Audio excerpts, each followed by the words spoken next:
નમસ્કાર ખેડૂત મિત્રો, આજે આપણે ધારી તાલુકાના દલખાણીયા ગામે આવ્યા છીએ. દલખાણીયા ખાતે રવજીભાઈ ભાણાભાઈ મહિડા એમણે એમના ખેતરમાં મગફળી વાવી છે 5 વીઘાની.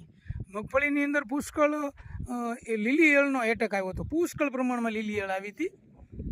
એટલે એમને ખ્યાલ આવ્યો એટલે તરત ધારી આવ્યા.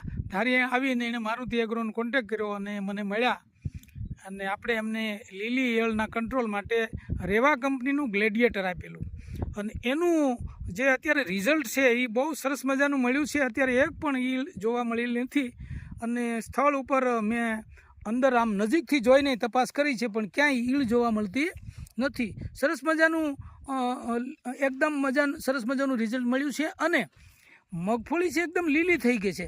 એકદમ કૂણા ડોકા કાઢ્યા છે. મગફળીની અંદર એકદમ સરસ મજાની લીલાશ આવી ગઈ છે. હવે આપણે રવજીભાઈને સાંભળીએ. બોલો, તમારું નામ? મારું નામ રવજીભાઈ ભાણાભાઈ, મારું ગામ દલખાણીયા મહિડા. મારે 5 વીઘાની મગફળી હતી સાહેબ, 20 નંબર બરાબર. એમાં ઈળુનું પ્રમાણ બહુ હતું.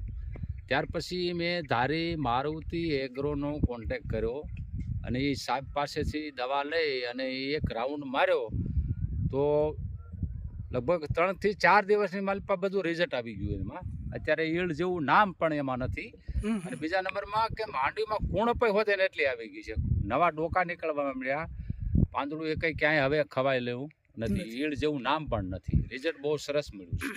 એટલે ખેડૂત મિત્રો, રેવા કંપનીનું ગ્લેડિયેટર એ એક જ છંટકાવથી સરસ મજાનું રિઝલ્ટ મળ્યું છે અને એક જ છંટકાવથી અમને આ આખા ખેતરની અંદર લીલી ઈયળનો કંટ્રોલ થઈ ગયો છે અને સારું રિઝલ્ટ મળ્યું છે.